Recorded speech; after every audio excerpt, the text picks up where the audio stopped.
So students फिर continuing plasmotomy वाला topic हमारा रह रहा था अभी, तो मैं बता रही थी प्लाज्मोटोमी क्या है।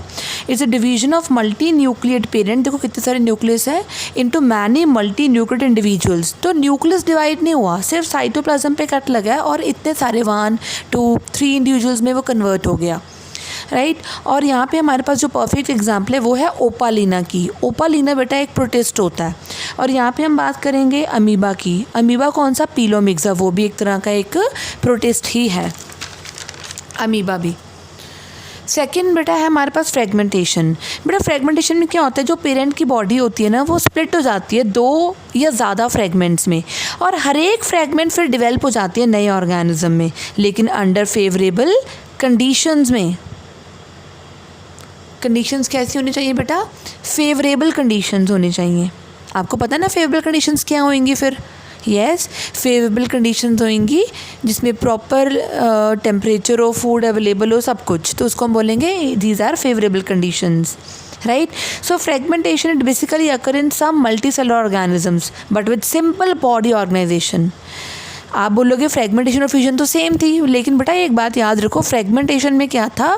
फ्रेगमेंटेशन में सिंपल मल्टीसेलुलर ऑर्गेनिजम्स की बात करी गई है, लेकिन फ्यूजन में हम बात करते हैं ओनली सिंगल सेल्ड ऑर्गेनिज्म की, right. So this occurs in some multicellular organisms with simple body organization।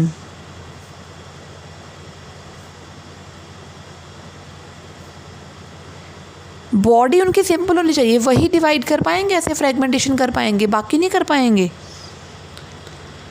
Right. क्या ऐसा लगता है आपको फ्रेगमेंटेशन जो है वो सबके लिए हो पाएगी? No, fragmentation is not true for all the multicellular organisms. वो तो हम क्यों नहीं कर सकते फ्रेगमेंट्स अपनी बॉडी की काट ले और नए इंडिविजुअल बन जाएं?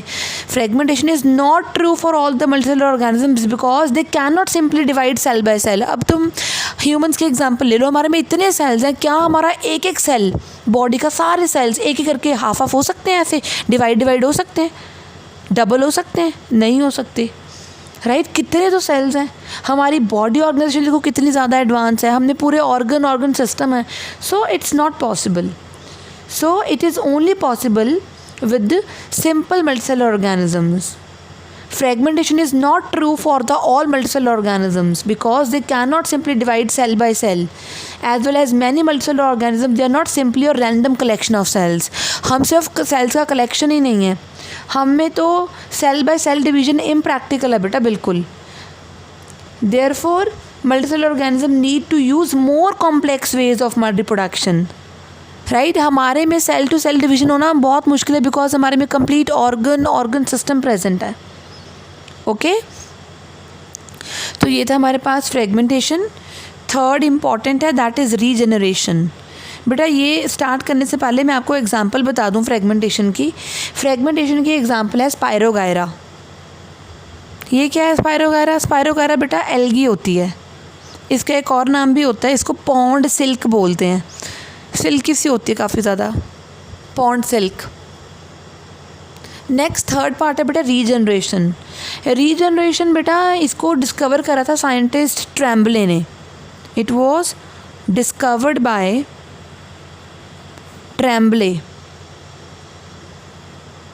ट्रेम्बले scientist in hydra, okay.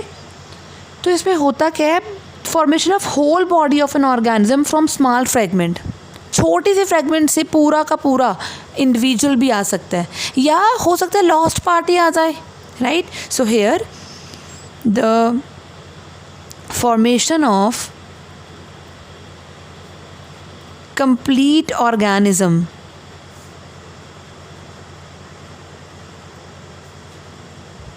From a small part और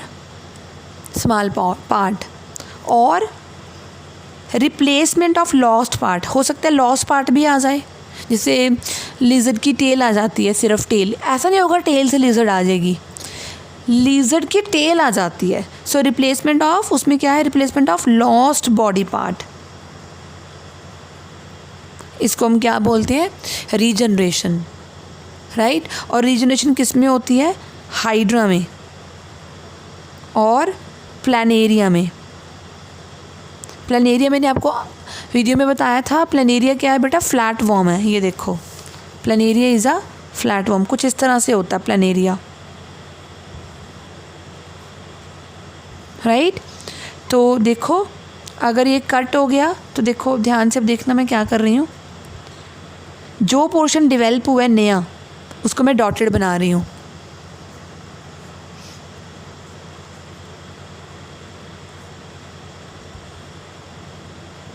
ये देखो, और ये पिछला ही है और ये पोर्शन नया डेवलप हुआ है, राइट। तो देखो, ऑर्गेनिज्म कट हो गया था और उस पार्ट ने अपना लॉस्ट पार्ट क्या कर लिया? रीजनरेट कर लिया, बना लिया, तो पूरा कंप्लीट इंडिविजुअल ही बन गया। देखो, राइट। बेटा रीजनरेशन ऐसे कैसे हो सकती है? बेटा regeneration is carried by specialised cells, is carried by specialized cells in the body, right। और ये सेल्स क्या करते हैं? स्पेशलाइज्ड सेल्स मल्टीप्लाई करते हैं, they multiply and they make large number of cells, large number of cells, right. और ये इतने सारे जो सेल्स बनेंगे, उस मास ऑफ सेल्स में डिफरेंट सेल्स जो हैं उनमें डिफरेंट चेंजेस होंगी, तो नए सेल्स और टिश्यूज़ बना देंगे। So from the mass of the cells, उस मास ऑफ सेल्स में से बेटा different cells undergo changes, different cells undergo changes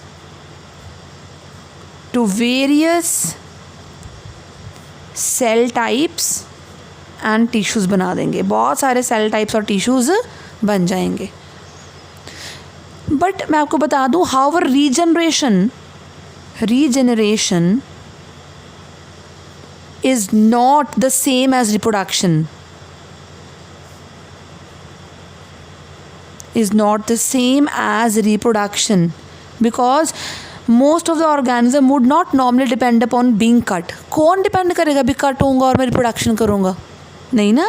so regeneration is not the same as reproduction, since important है ये, since most of the organisms would not normally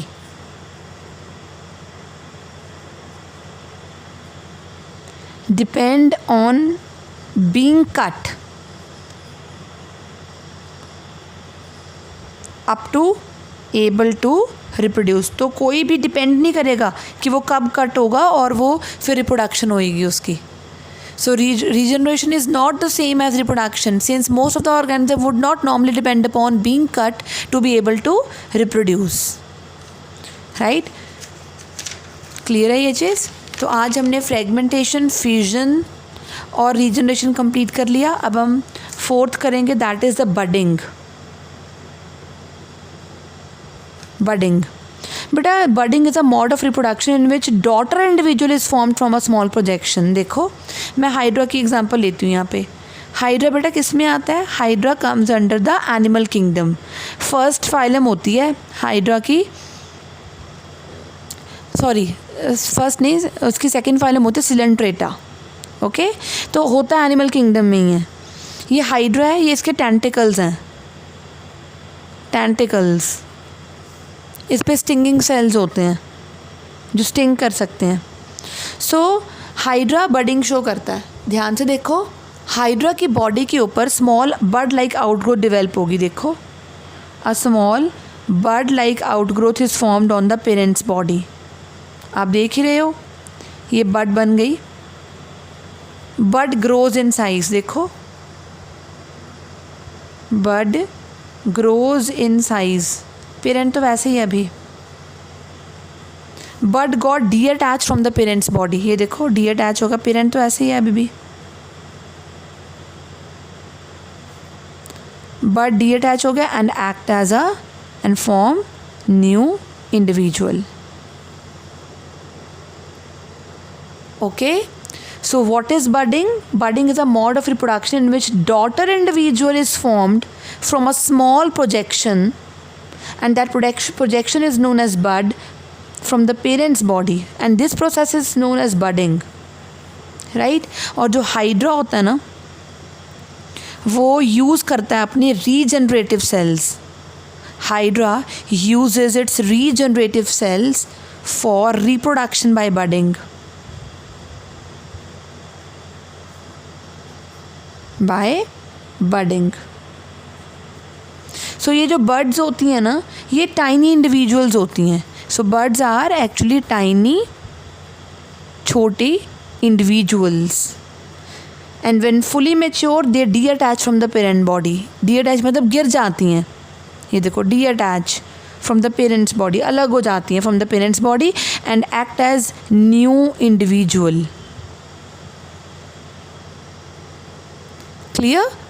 तो students, हम अपनी ये वाली वीडियो में बस इतना ही करेंगे. हम अपनी नेक्स्ट वीडियो में स्टार्ट करेंगे vegetative propagation as a method of asexual reproduction in plants.